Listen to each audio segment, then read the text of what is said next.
Ah, the wire for the camera? Yeah. Oh no.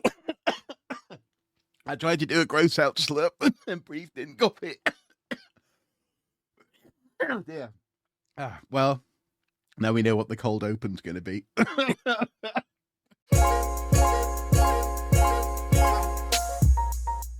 Hello, and welcome back to the Archeo Scoop. This beeth the show. Where we talk about news from archaeology, history, and the cultural sphere, and apparently also about women's health. Apparently so. Apparently Yes. so. As Uh, as we always like to say on the show, kids, if you are in possession of a boob, or tube, please get them checked by your doctor. This has been a message from Archaeo Scoop. Absolutely. That wasn't the reason I choked on my cuppa, by the way. That was No, incidental. totally unrelated, unfortunately. But yeah, so this week or this episode, I am going first, I do believe. Yes, that's right. It And is your turn to go my first. first story is not going to be one that you think it might be. It is going to be one that I'm intrigued by, and it does not have any version of the I word in it. Worry not, Michelle. But this one is Dang, I wanted to talk about ice cream. Dang. this one is intriguing because it's got this, well, the headline: Library cards and faux copies. U.S. man sentenced in elaborate theft of 17th century Chinese literature. Uh, Yeah, okay. yeah, That's okay. That's a great headline. All yeah. right. So this is from UCLA. A California man has been sentenced after stealing. Sorry, it's just a California man, like A Ca- Florida man, has been sentenced.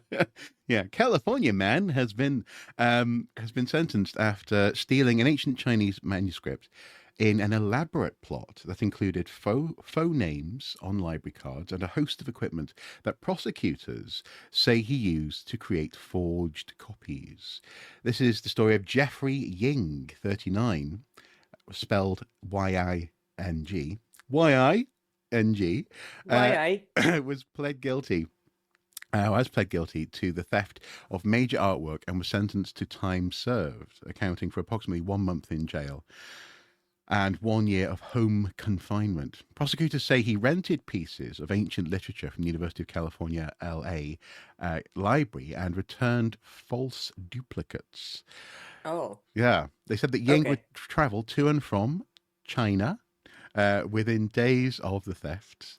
The UCLA Library, which has an expansive and also, I guess, expensive collection of rare books and artwork, uncovered the plot after several recently returned pieces were found to be fake. I, And I gotta give it to him though. I gotta give it to him. If he's making copies within days hmm and hmm returning them, what kind of amazing false operation is he running? Because that, I have to say, that's pretty elaborate. I That's like national treasure levels it is. of, It's quite impressive. that's pretty impressive. Yeah. I do I wonder not if he actually did go condone. into the gift shop with and buy the real Declaration of Independence with the change in his pocket. 32, 57. We take Visa. An investigation found that the documents were checked out using aliases and were later found to be Ying's aliases of Jason Wang, Alan Fujimori, and Austin Chen. So he kept on going I like with the the Fujimori alias. yeah That's a great yeah one. It's yeah like Austin Powers' Italian brother. yeah. And the funny thing is, I mean, having the surname Ying, if someone called him up on, come on, these are stereotypical surnames, he'd be like, hey, oi, you can't say that about me. So yeah I know a Wang. yeah I know a Ying. yeah. Fujimori, I like that one. Yeah, as you say. Fujimori is technically Japanese, Yeah, but I never heard anybody with that because it literally just means like Fuji forest. yeah. So I don't know anybody with that actual But last called name. Alan as well. Alan Fujimori. Surveillance footage showed that the missing documents were checked out by the same person, however. Authorities tracked Ying down using their police dog, Yang. No, not really. No, searched down. Oh, wait. Pause for a second. I have a Yeah. question. I have a question. So, did the people, because she said that he was checking them out in succession. hmm One, how did he make these library cards without ID? hmm Because I mean, at least at my library, you need a piece of not necessarily photo ID, but you need something with your address on Hmm. it. And so this way they can only have one library card per address, unless you're part of a family, it's a different thing. So did people just think he was his own twin brother coming back every day to take things out on different cards? Well, Okay, authorities the plot tracked thick. Ying down and searched his hotel room near UCLA, where they found blank manuscripts and paperwork that resembled the style of books that he had checked out. Prosecutors said the items were used to create dummy books to return to the library in place of the original books, according to the arrest affidavit. Between December 2024 and July 2025, Ying is accused of stealing approximately $216,000, £161,300 worth of rare and ancient Chinese manuscripts. The literature included valuable Chinese pieces dated to 1393 and another published in 1575. The document does not outline what happened to these pieces, nor does it charge Ying with the thefts. Ying pleaded guilty on one count of stealing a 17th century manuscript dating from China's Qing dynasty. Oh, yeah, Qing? King? Ching. Qing, of Yes. course, Qing. Yeah, like Qin, like the emperor, yes. The 39-year-old from Fremont in the San Francisco Bay Area was also sentenced to 3 years of supervised release. While there was no fine issued, restitution is yet to be determined. Interesting. They don't This is actually outline it. Now, the thing no, is that they do mention that he traveled to China. So they did travel to China to get materials. Because if they found blanks, was he hand copying this stuff that's what I'm saying. They found blanks in his in his room. hotel So room? presumably he's been I mean, this man has got a bright future, I'll tell you what. If he They can copy they found 13th century manuscripts by hand Yeah, at the without time of his anybody arrest, knowing. authorities found fraudulent California ID cards in the same in the name of Austin Chen, along with 2 library cards in the names of Chen and Wang. Authorities noted that until recently, the university had allowed the public to apply for a library card, which could give access to rare materials online. So he's not a student; he's a member of the public, staying nearby, Okay, getting a I public see. library card for access under various names. Even so, our public library, I mean, we have archives. We're not allowed to Hmm. remove things. Number one, you have to have some kind of ID. It doesn't matter if it has a picture or not in order to get a library card. Number two, even though you have an ID, if you want to go to the archives, and we do have city archives down there, Hmm. you have to do it under supervision and you cannot remove anything from the library. Authorities noted that until recently, the university had allowed the public to apply for a library card, which could give them access to rare materials collections online and without having to show any form of government issued identification. Wait, you could just go online at the UCLA library and be like, yo, dog, give me that 13th century manuscript, and Yeah. they send it to you? Well, no, I think what's going on is you could apply to get your a library card online, Okay. and then turn up and say, "Yeah, I'm Wang. I can Without have that book." presenting the card. And that's it. Yeah, Oh, come on, this is just careless. it is careless. It's astonishing. Especially if you're in possession. Also, who gave him the manuscripts? Yeah, yeah, yeah. I'm just fascinated by these little details. The fact that But I guess this is why he wasn't charged with the theft, because technically, is it really stealing if they just gave it to him? yeah, yeah. I mean, again, Well, well. not returning it, and because remember, kids, always return your things Hmm. from the library. Hmm. Not returning it, yes, I could say. It'd be great if like the only thing, no, sir, you've only got the late fee. but also they haven't, as they say, they haven't confirmed that this stuff has been recovered. All they've said is that he travelled to China Oh, within days of the thefts. So has this been one of those upcoming middle class markets in China for documents? Um, interesting. Okay. wow. So I guess more will come out. This story was published today on the BBC, is where I'm reading it. Um, but yeah, fascinating. And I guess, yeah, as you say, it's just careless. I don't actually. I couldn't get a North Tyneside library card without an ID. I couldn't go No. into Wallsend Library and pick up a used copy of, I don't know, The Return of the Dark Knight graphic So novel. the way that it works here is if you are a member of the public, you can go into any library and enjoy their collection. Hmm. If you want to take things home for extended periods of time, you must have a library card. Now, either you can pay for one, or if you are, you can get one for free if you live in that area, wherever the library is for that specific municipality, because your taxes of the municipality pay for that library. So you, as a citizen of that municipality, have access to the library for free, but you still need an ID to get a card. You can't Hmm. just walk in there and take it, and especially if our library has very extensive archives, and we work together with McGill in order to maintain them. But even a student in McGill can't just walk in, go, "Yo, Laura, give me that." Oh, by the way, there's news on the brick. And so the head of archives, who is Laura Bacchio, and she sent me an email.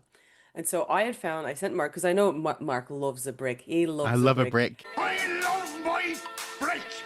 Bricks, tiles, and roof tiles, also known as ceramic building materials to archaeologists.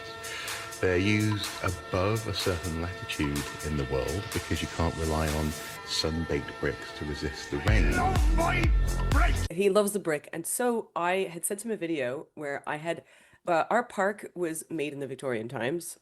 As much as I despise Victorians, I appreciate their penchant for parks and gardens. Hmm. And so they built our park. And I recently found a brick sticking out of the ground at an odd angle near a tennis court. It's a very small tennis court, and it had on it, I took a picture of it and I sent it to Laura and I said, "This is a very strange sort of thing because this brick looks like it came from the Victorian times." Hmm. And it has on it, it's a brick, and it has on it, says Canada, CAN. Hmm. And then unfortunately we can't see the date or the maker because it's stuck in the ground. And so I took a picture and sent it to her, and she said, "I'll do some digging and see what happens." So it Did looks she like where the literally do some digging? she wasn't allowed to physically do Oh, digging. We have to get, unfortunately, we have to get permission for that because it has to be a scheduled monument. okay. Yeah. And so, so she sent it out to the Historical Society here and said, "Hey, we found this historical brick. Can you possibly date it? Can you look at it and date it?" Hmm. So they are not able to date it because they can't take a piece of it and they can't, again, without permission. But the type of brick that it is comes from Ontario. It's not from the Okay. Quebec brickworks that you had found. I thought those Quebec brickworks were way too late. Mm. So it is from Ontario, and it seems like there was a building where the tennis court was, and it was demolished, and the backfill was used to create the slope where the tennis is near the pond. Yeah, it doesn't surprise me. When you said it was near a tennis court, I did figure it was something probably to do with leveling. But Hmm. it's interesting that because initially when you sent it over, I think we both identified the Ontario Brickworks had an extension in terms of its sort of umbrella corporation stuff in Quebec. But clearly this is from that's really cool. And also again, it just shows internal trade of bricks in the country. Canny. Are you going to put a little information plaque by it to say this brick? So Laura is trying at the moment Hmm. to get more information, and we could possibly maybe take the brick out Oh. because it is now because the way that it is, so there's a stream here, and then there's the tennis court over here, Hmm. and so the way that the brick is actually stuck in a slope, and it's now sticking out of the ground. Yeah. So it is becoming, because of natural erosion and Hmm. everybody walking on that path, it is now becoming a sort of hazard. And that's how I found it, is I almost tripped over it. Hmm. And I was like, wow, this is really cool. And so then when I took a picture and sent it to Laura, so she's currently uh, looking into possibly having the brick excavated, the single brick. Brilliant. Um, Brilliant. and we'll see what happens. And then will it get pride of place in a Perspex cabinet? Oh, it will go into the archive. So about Nice. a couple of years ago, my city had its centennial, and we actually did a whole time capsule, and I sent that to Mark. They actually had the Historical Society came. Hmm. There was a time capsule. We had a whole ceremony. The whole town came out. They opened up the time capsule, and they looked at all the pieces. There was some money in there. There was some Oh, newspaper okay, yeah. clipping. There was you could see it online. There's newspaper clippings in there. And it was wonderful. And the newspaper clippings were very, very topical, which is pretty amazing. And so after everything was carefully taken out, everybody was allowed to see, take pictures, and then everything was put back in. Nice. And then we made our own time capsule and put it on top of the cornerstone, and the cornerstone was returned to our city hall. And so in 100 years, it will be opened, and again, presumably another thing will happen. So maybe Mr. Brick or Mrs. Brick Mm. will be put with the time capsule because we don't Oh, know the date of it yet. no. And so maybe that brick will be taken out of the ground, and once it's dated, it looks like it's early 1900s. Okay. So once it's properly dated, it will be put with the archive with everything else. Cool. No, very good. Unless you want to come and adopt it, Mark. You want to come and Oh, adopt a Edwardian brick. I've never seen a brick I wouldn't want to adopt.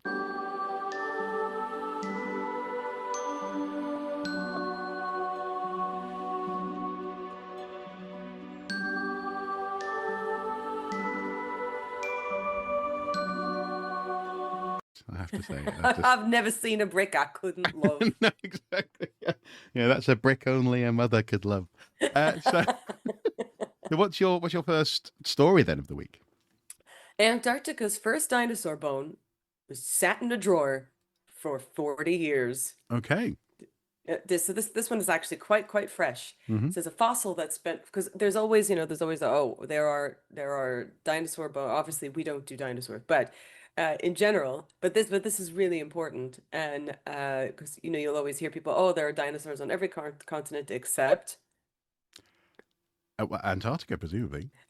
Presumably, Yeah. however, a fossil that spent 40 years sitting in a museum drawer has been identified as the first dinosaur bone discovered in Antarctica. So, Quite according to possibly. the BBC, the fossil was uncovered during British Antarctic Survey, the BAS, the BAS Mm-hmm. expedition in 1985, before being stored away among thousands of other specimens. It wasn't until Thousands. recent thousands. Thousands.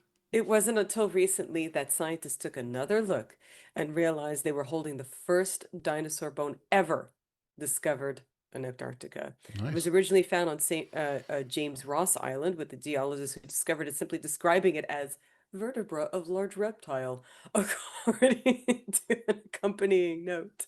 Researchers have since identified the bone as part of the tail of a titanosaur, Okay. the enormous long-necked herbivores that once ranked among the largest animals on the planet. So not only did Antarctica have dinosaurs, but it had the biggest of The dinosaurs. biggest. The Yes. biggest of Very dinosaurs. good. Very good. So was this and how has this been reassessed? Were they just going back to the archive, do you think, or? Well, the discovery came after the BAS collector's manager, Dr. Mark Evans, thank you, Dr. Mark Evans, spotted the fossil while looking through specimens from past Antarctic expeditions. Right. It's only when you start thinking, what's in this drawer, that sometimes you come across something and you think, oh, this looks interesting, Evans told the BBC. At the time, the team believed that the fossil may belong to a marine reptile. Uh-huh. However, Evans suspected it was something much rarer and asked for a second opinion. As soon as I saw it, I knew what we were dealing with. It was a dead cert that we were dealing with a titanosaur. This Professor Paul Barrett from the Natural History Museum, who was the one who identified it. This is a combination of features that's completely unique for these types of dinosaurs. There you go. So, Nice. kids, today we have learned that there is no place on Earth that has not been touched by dinosaur poop. No, no, and nor should there have been. To be fair, they were around for a long old time. In fact, I suppose technically they still are around. I loved that within our lifetimes. Well, not even Jurassic Park.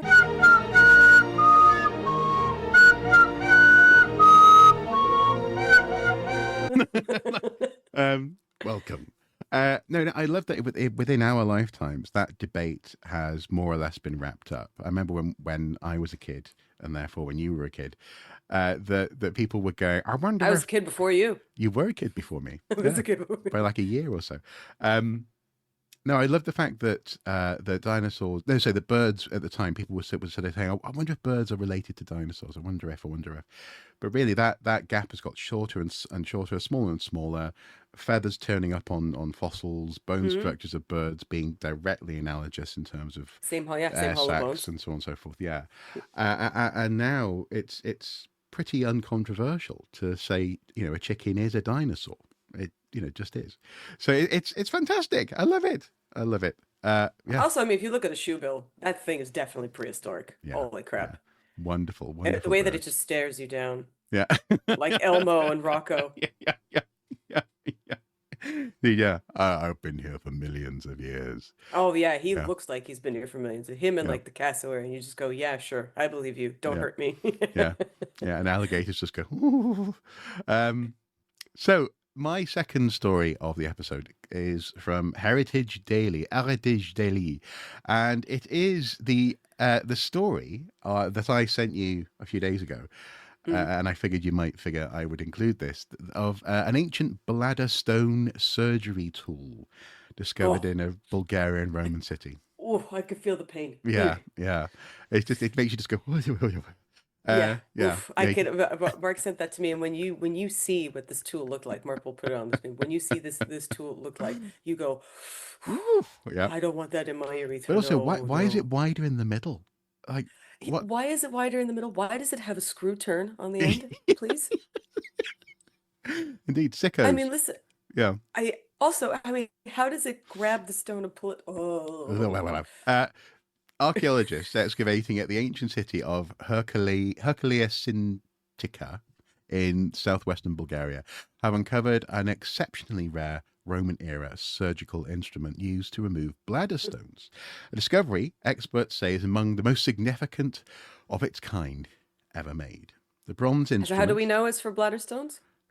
I'm presuming they're about to explain. The bronze instrument was found in a room adjoining the Temple of Hercules during ongoing excavations. According to excavation director Professor Lyudmil Baglinski, the find is only the second known example of its type worldwide. So I guess the first one is where they did the guessing.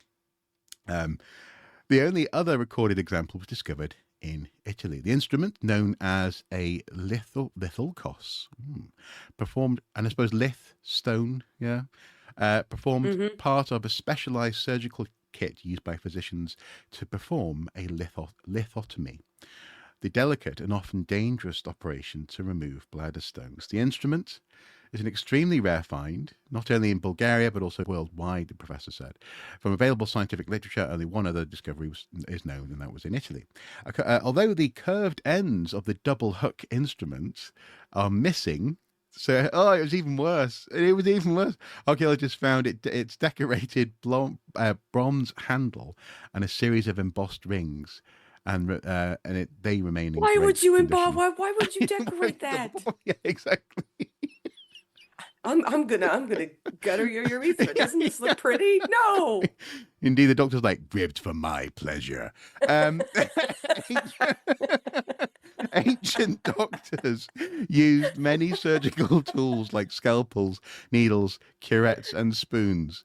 But very specialized surgical instruments such as the litholkos are highly unusual. According to researchers, it indicates that Herculia Sintica was home to very well-trained medical professionals during the prosperous Roman age.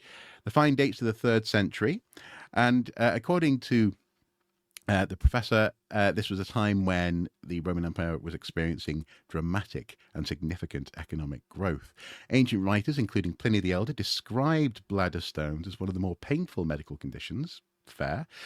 The Greek physician Ammonius of Alexandria, who lived during the 3rd century BC, is known for developing the surgical technique and specialized instruments, therefore, to treat the condition, earning him the nickname Lithotomos, or the stone cutter. Stone remover. Yeah. I guess, yeah, little bit like What Flip. you earning him the nickname Peen Excavator? Jesus Christ. Or So just, I am the one you will remember. Like, no, I don't like it. The location of the discovery has also led archaeologists to wonder what function the building might have played. Because the instrument was found in a room adjacent to the Temple of Hercules, researchers believe it may have been the place where pilgrims seeking divine healing also had medical treatments. So I guess you go in. it's a ritual. Do you pray before or after? Oh, both times. Yeah, yeah. Yeah, Hercules. You pray the naughty man doesn't excavate your urethra too hard. The fact that we found it in a room next to the temple suggests that perhaps sick people seeking the help of the mythical hero were treated here. That's Oh, you need offers, Herculean strength yeah, he just to withstand here, the hold peen this. drill. Yeah, exactly. Um, Further study is needed before any definitive conclusions can be drawn, they say. Excavations at the site are ongoing, with a team of 7 archaeologists and 34 workers investigating the area around the temple. Heavy machinery is being used to remove thick river sediment deposits before. Maybe you could just use this tool just to get those thick exactly. deposits. Before archaeologists continue the excavation by hand to expose and document the ancient architecture. The latest discovery provides rare evidence of the sophistication of Roman medicine and offers new insight into healthcare practices and torture at Heraclea, Sintica. So are we sure it's medical and not torture device? Exactly. Yeah, exactly. Here, give me your peen. Presumably it is for peens because I mean it is in the Temple of Hercules. So yeah. I would assume that it, and the way if you look at the tool, I don't think it's possible to use on women. I think as it says, I think what we're seeing here is essentially the handle, and there would have been the tool itself actually comes out of that, I think. So Yeah, because it says the hooks are long and curved. No. I just can't. Can you? You'd have to be. I don't know. You'd have to be dying. You'd literally be dying. Yes. To accept this Yes. to receive this item into your body. And presumably they'd have to put up a curtain, maybe give you some alcohol. Just distract you. Could see Asclepius going, ooh. Yeah. Ooh, brother, ooh. Brother, what's that? What's that, brother? Oh dear. Okay, cool. Hit me with you next. So in order to erase the image, how about a nice other phallic image? Let's talk about a sword. So this one comes to us from our friend Dr. Ten, who was the first one to report on this. And so this is a absolutely stunning sword, Bronze Age sword discovered in a Polish forest. Might have been a ritual offering. Nice. Okay. And actually, when you look at this, so it is bronze, but because of and it has very, very lovely photo, no bananas, really nice measuring tape next to it. Because it is bronze, obviously it's turned green, but it has turned like a sort of strange translucent green. Oh, okay. And so it looks like the moonlight sword from Dark Souls. And so Nice. you see all the pictures of and all the Dark Souls fans have, of course, we're back to the Dark Souls of archaeology, but the Dark Souls fans have entered the chat, and this sword is pretty dope as it is. This is a bronze sword dating back to 2,700 years, has been found in a forest near, I apologize for all Polish people, but in Dansk, Poland, I'm guessing that's how it's pronounced, as a GD at the beginning. Well-preserved weapon dated between 900 and 700 BCE gives archaeologists a rare chance to study how valuable objects were placed in the landscape during the final centuries of the Bronze Age. So would this be in a Dark Souls context, the sort of weapon that you would just run into a high level area, grab, and then die? Yeah. Yeah. Yeah.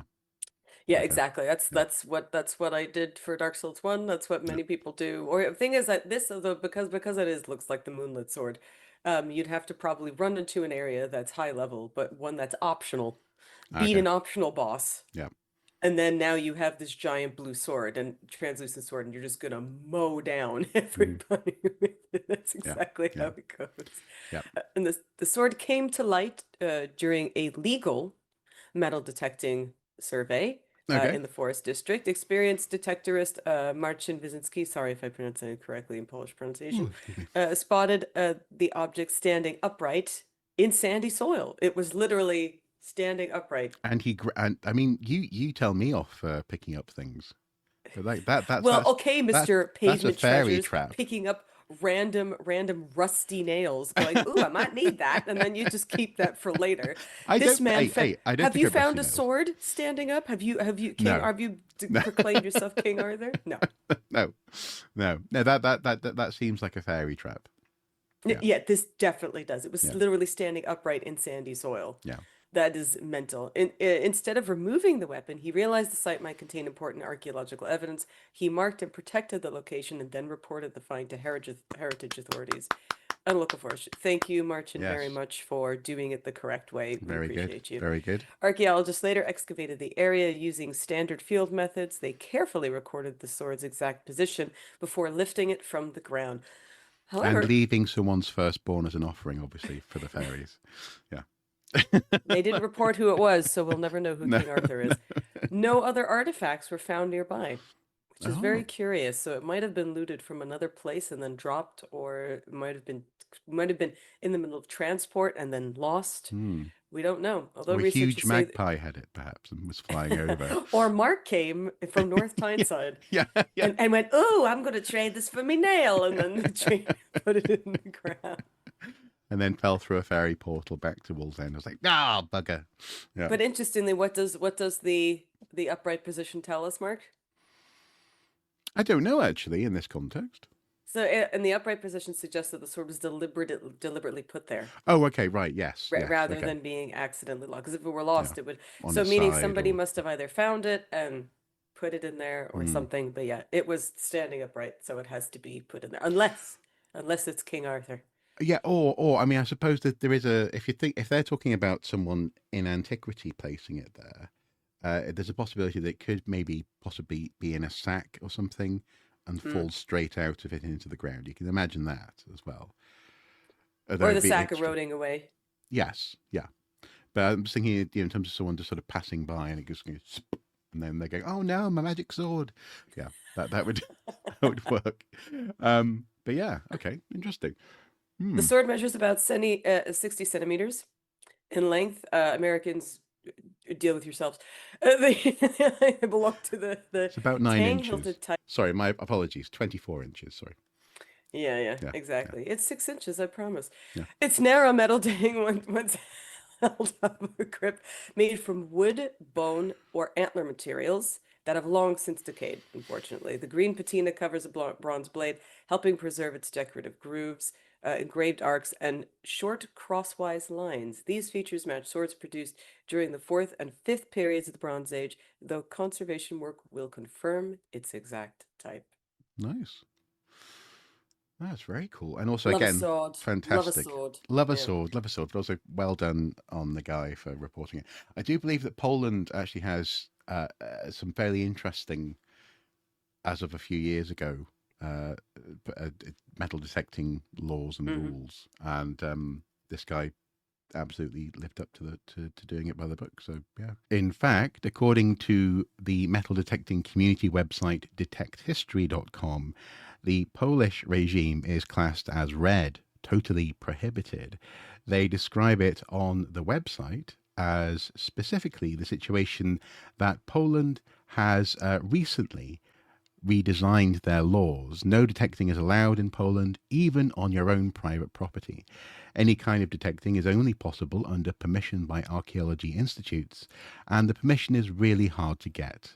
Plus, all relics should be reported to museums. So, in their words, detecting in Poland makes almost no sense. It's a really great look there for the We Do It for the Love of History metal detecting community, I think. Also, that is not prohibited.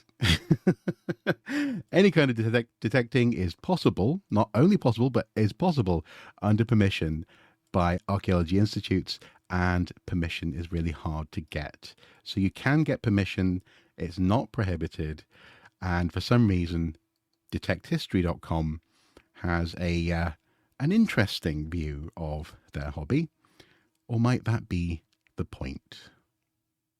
I'll let you decide. But in other great news, we love a sword, but more importantly, we love a potato. And for for my bonus story, Yep. 500-year-old freeze-dried potato snacks discovered an Inca storage room in Peru. I love a snack. Ooh. Love a snack. Now and now, invariably, here comes the question: would Yeah. you lick it? And yes, I would. I would lick it because if Okay. you look at these potatoes, they actually look pretty good. They don't look bad. In a rare find, archaeologists in Peru have discovered freeze-dried potato snacks that the Incas carried hundreds of miles from the Andes so their people would not starve. And they're very tiny potatoes. They're very little, as potatoes were Uh-huh. in them days. Yeah. Two lumps of potatoes discovered in a roughly 500-year-old Inca storage room in Peru are a rare find. Freeze-dried potatoes predating the Spanish invasion, new study finds. These freeze-dried potatoes, known as chuño, I think I don't know if that's Spanish or Quechua. I apologize if I'm pronouncing it correctly. Mm-hmm. Were once the backbone of the Inca Empire, food supply and products so fragile they almost never turn up in archaeological sites. A new discovery made along Peru's arid south coast is only the second time Chino has been discovered from an Inca site. Researchers reported in a new study. So this is a lovely person who decided, oh, I'm just gonna save these for me tea, and then he put them in a jar, and then covered them and went, oh, where have my Why snacks did gone? And then yeah.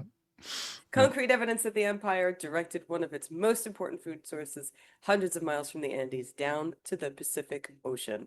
Amazingly, like right under this, there's a brand new thing that says that archaeologists in Peru have found a naturally mummified 5 llamas that were sacrificed to the gods, and these things look absolutely horrifying. So it's Okay. like, ooh, potato snacks, and then And then undead head of llama going. that's a flavor that Lay's do not have to experiment with. I'm okay. Oh, undead lamb. I'd eat that. Mm. Absolutely. Mm. So, Mark, would you lick it? Would you lick freeze-dried potato snack? Oh, definitely. I'd lick, I'd nibble. I think little. Yeah, that'd be Yeah, nice. as you see, they're not. They actually just look really dried out. They don't look like since it is freeze-dried. They don't. There's no mold on them. There's no nothing. I'd So it's give kind it of a go. like off-brand crisps again. I guess. Yeah. Yeah. I would worry though that if I took a bite, it would just completely crumble and desiccate into dust. So Mm. that is what I would worry about. Very Mark well. knows I love a snack. I love Exactly. a snack. There's very little. I am that- actually going to the snack store after this to get my favorite. So one of the best. So they call them biscuito. They're not actually biscuits, Uh-huh. but one of the best crackers. I would say they're more of a. We would consider them more of a cracker and less of a biscuit. Or Mhm. maybe actually you would consider them a biscuit, but they're not sweet. So that's the thing. Okay. They're called mire biscuito, and they're made from millet. And the crunch, the thickness and the crunch on this Mhm. is the greatest cracker of all time. And everybody that I buy them for and I give them to, they go, "Oh, this just looks like a Ritz," and because it's not a Ritz. Ritz is a waste of time.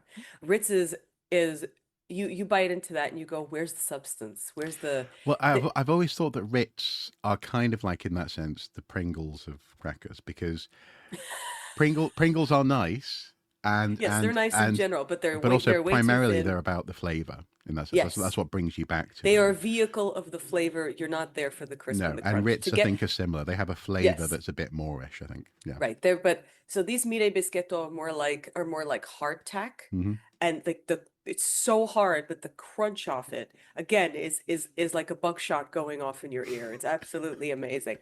But the butter to salt ratio is just stunning. Uh-huh. Just stunning. And they have not changed the recipe from what I understand. They have not changed the recipe in 70 years. And the maker is like on the bag in the back going like this with his Right. thumbs up and holding the thing. They have not changed it. Nice. So if you can find a mire biscuito or mille biscuit, please do so. It is a Okay. very simple package, red and blue. There's the mire biscuito girl on the front who has not changed in a bajillion years. I think any cracker that you have to eat with your mouth open for fear of losing your hearing is well worth well worth eating. It's like You're it's just like going, like that. Yeah, exactly. Yeah, and people are like this. It's the Just pressure. carefully chewing it with your back teeth. Yeah. It's the pressure differential, man. It'll blow your eardrums out. Yeah, exactly. But it's true. Oh, If I like a snack that bites back. uh-huh. There is a place for soft snacks. There is a place, but if it's going to be a crisp, if it's going to be a cracker, you have to differentiate that crunch. It's in Japanese language. There's a difference between a shaku shaku, which is like a dry crunch, and other types of crunches. And so they very ingeniously will differentiate the snack by the onomatopoeia that it makes. And so there's mochi mochi, there's puni puni, there's different types of squelchy sounds that differentiate a snack. And And so will you find like sounding or feeling snacks next to each other then? So actually, yes. So Yeah. that is what they'll do. So sometimes you'll see like a sweet and a salty next to each other, and you go, "What does this have to do?" And you go, it's a texture thing." Right. So they'll have like the mealy biscuits next to the the famous cock dasses.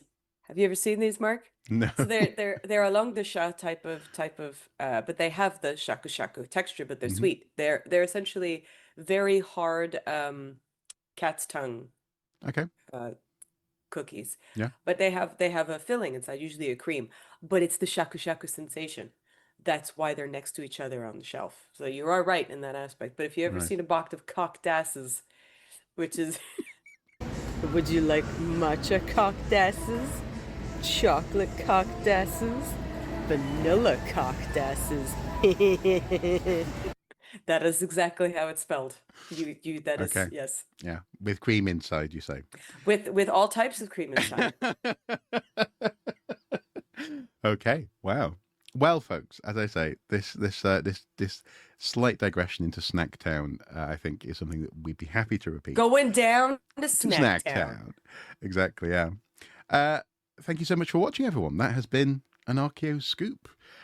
If there are any additional stories or local happenings that you'd like us to take a look at, please do send links our way. Or any snacks you would like us to try out. Yes, I mean, in that sense, we can just start a list. Absolutely. Definitely. Also, as well, obviously, check out the Legends and Lectors YouTube channel. There's always something interesting on there. The other day, we were talking about, I was speculating about the silent or somewhat silent G sound in words like Yes. hi, or that kind of thing, nay, and actually the suggestion by one of your recent guests that GH should be considered its own sort of sound in English is a very interesting one. Speaking of G's, how is it that the diagraph GH came to represent so many sounds or absence of sounds? Sorry, cake. Exactly so. And so the people had too much cake in their mouths, and so eventually it just became nothing because there was cake Exactly. involved. Yeah, that's it. Okay, let's move on. Next. Next question. GH is it belongs to the same kind of phenomenon as we see with CH and TH and SH. It's basically the idea that you add H to get some other sound. It's creating digraphs. This is something that's actually not present in Old English, the oldest stage of the language, let's say, 1100. It's something that seems to come in from the continent with the Normans. Other languages do use CH, but it varies. I think there's much more. Did I say CH? I meant GH. There's much more GH in the past, actually, compared to today. Like you find more languages, using GH, like Dutch and German. It's a possible way of writing. But basically, it's brought into English to spell one or two fricative sounds like a G with the back of the mouth and the back of the tongue. This primarily would have been the sound ch, probably voiceless, possibly voiced. Voicing is, the buzzing in the larynx. But this sound in certain environments could have had a more frontward, position fricative, like ch, as in German ich, right? That's a palatal fricative. And this worked. This worked really well in English. GH is one of the ways that you could spell this sound, and it actually ends up being what people settle on towards the end of the medieval period, where we find the settling of English spelling by means of a kind of standard, a London standard emerging, and they get spread around with the printing press. As Dr. Danny Bates said, when we were so we had him on for the history of the alphabet, and as he said, we all English learners, we understand that what an AGH or an OUGH or an IGH, we understand what it's doing there, and so he gave an example of the word. So, for example, he gave Zart.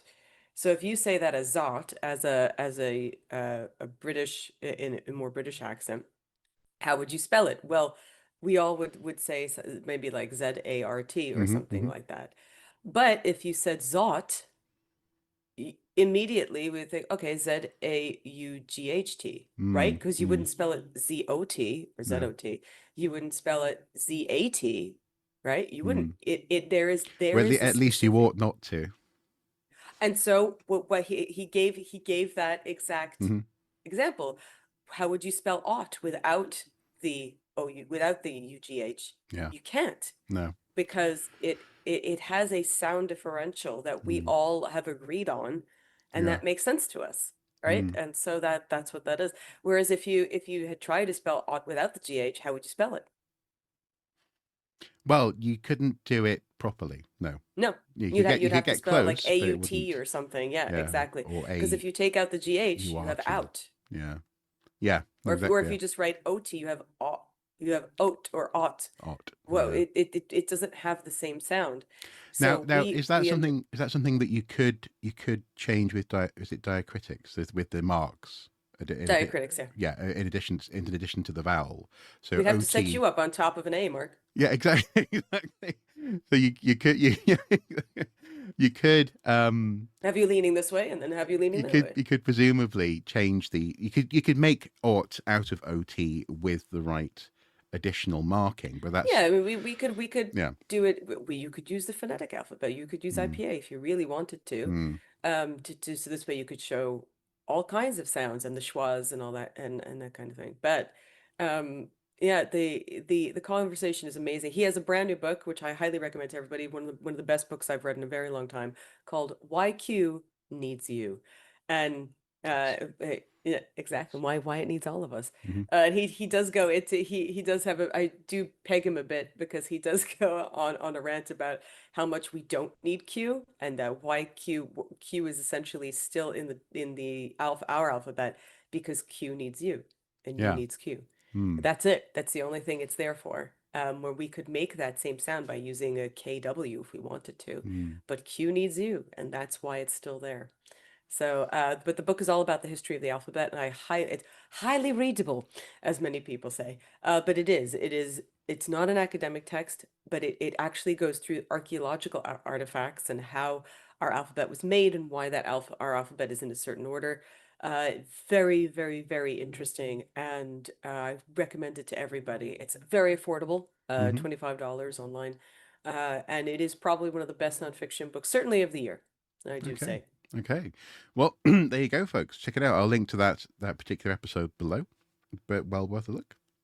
As ever, until next time, do take care. Bye bye. Here you go, Mark. Here's cocked asses, just so you know I'm not lying.